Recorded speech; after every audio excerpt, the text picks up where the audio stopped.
आता पहा, अध्याय नंबर 4च्या श्लोक नंबर 32 मध्ये म्हटलंय, यात एक शब्द आहे, एवं बहुविध यज्ञ विततः ब्रह्मणमुखे. हा ब्रह्मणे शब्द आहे इथे 4थ्या अध्यायाच्या 32व्या श्लोकात.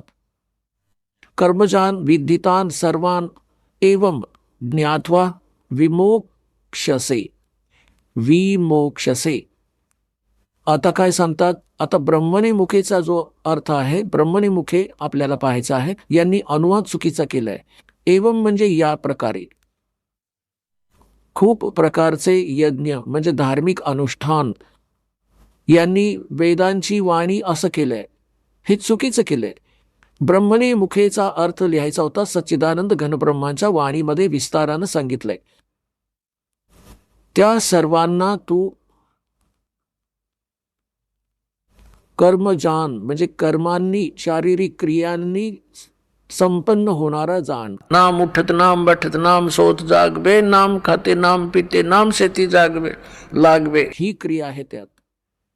विद्धी ताण, विधी जाण, त्यांना जाण. अशा प्रकारे तत्वाने जाणून त्याच्या अनुष्ठानद्वारा तू कर्मबंधनातून सर्वथा मुक्त होऊन जाशील. आता हे पाहायचं आहे आपल्याला. हे चुकीचं केलं, यांनी बेईमानी करून ठेवली. इथे लिहायला हवं होतं सच्चिदानंद घनब्रह्म यांच्या वाणीने. आता आपल्याला दाखवतो. सर्व यातच श्रीमद भगवद्गीता अध्याय नंबर 17च्या श्लोक नंबर 23 मध्ये यामध्ये आहे, ओम तत्सत इति निर्देश है ब्रह्मण तिर्विध समर्थ. ब्राह्मणा तीन वेदाच यगा जय विहिता पुरा.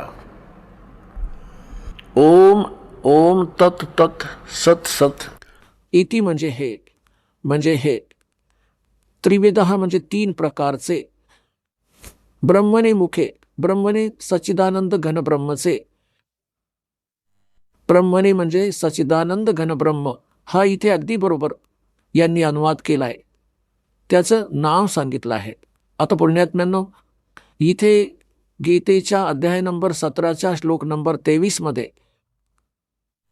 एकतर ही कॉन्सेप्ट क्लिअर झाली की गीता ज्ञानदात्यापेक्षा हे सच्चिदानंद घनब्रह्म कोणी वेगळे आहेत, सुप्रीम पॉवर, स्मृत शक्ती. आणि त्याचं मंत्र आहे ओम तत्सत. हे 3 मंत्रांचे आहे. तर एकतर आमच्या पवित्र गीतेतून आम्हाला हे कळलं की ती कोणती साधना करायची आहे, ते कोणते मंत्र आहेत ज्याचा जप केल्यावर मोक्षप्राप्ती होते. आणि दुसरं, आपण त्या महापुरुषांकडून पुरावा घेऊ ज्यांना आपण मुक्त मानतो, आणि ज्यांचा हा अन्य संत पंथ, त्या महापुरुषांचाही पुरावा घेऊ की ते पार होऊन ते महापुरुषांची वाणीही घेतात. तर त्यांनीही कोणते मंत्र जप केले, मग हा सगळा रस्ता साफ होऊन जाईल, शंका समाप्त होऊन जाईल. शंका समाप्त झाली, भगवान मिळाले, मग तर क्रिया करणं बाकी राहिलं. आणि ती क्रिया इतकी सोपी आहे.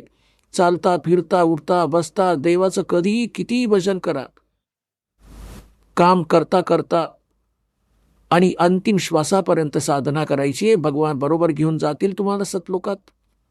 आता पहा, आता आपण पुन्हा आलो अध्याय नंबर 4च्या श्लोक नंबर 32 वर. आता यात आहे, या प्रकारे खूप प्रकारच्या यज्ञ म्हणजे धार्मिक अनुष्ठानाची माहिती ब्रह्मणे मुखे इथे लिहिलं आहे. ते सच्चिदानंद घनब्रह्मच्या वाणीमध्ये विस्तारानं सांगितलं आहे. या सर्वांना तू कर्मजान म्हणजे शारीरिक क्रियांद्वारा संपन्न होणारे जाण.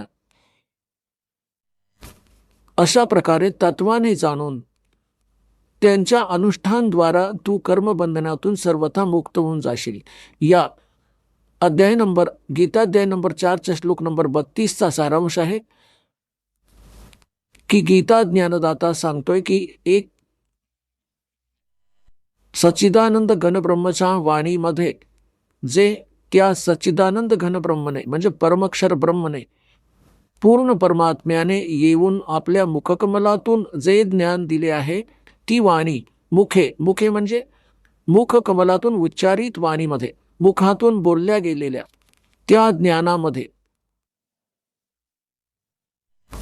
त्या विस्ताराने सांगितलं आहे आणि ते जाणल्यानंतर मग पूर्ण रूपाने सर्व प्रकारे तू सर्व कर्मातून मुक्त होऊन जाशील.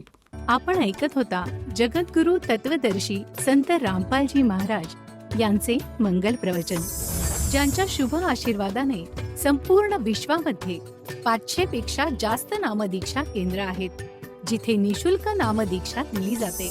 निशुल्क नामदीक्षा प्राप्त करण्यासाठी आणि अधिक माहितीसाठी संपर्क करा 7030303951 7030303952.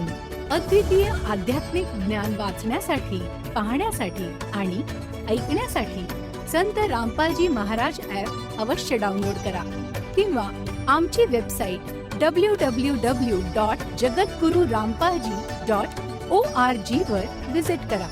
आम्हाला सोशल मीडियावर फॉलो करा. सर्व पवित्र धर्मांच्या पवित्र शास्त्रांवर आधारित प्रमाणित अनमोल पुस्तक ज्ञानगंगा किंवा जगण्याचा मार्ग यापैकी कोणतेही एक पुस्तक निशुल्क मागवण्यासाठी आपण आम्हाला आपले पूर्ण नाव, पूर्ण पत्ता, पिनकोड आणि फोन नंबर सह लिहून 7030303951 किंवा 7030303952 या नंबरवर SMS करू शकता किंवा 7030303950 या नंबरवर व्हॉट्सअप देखील करू शकता.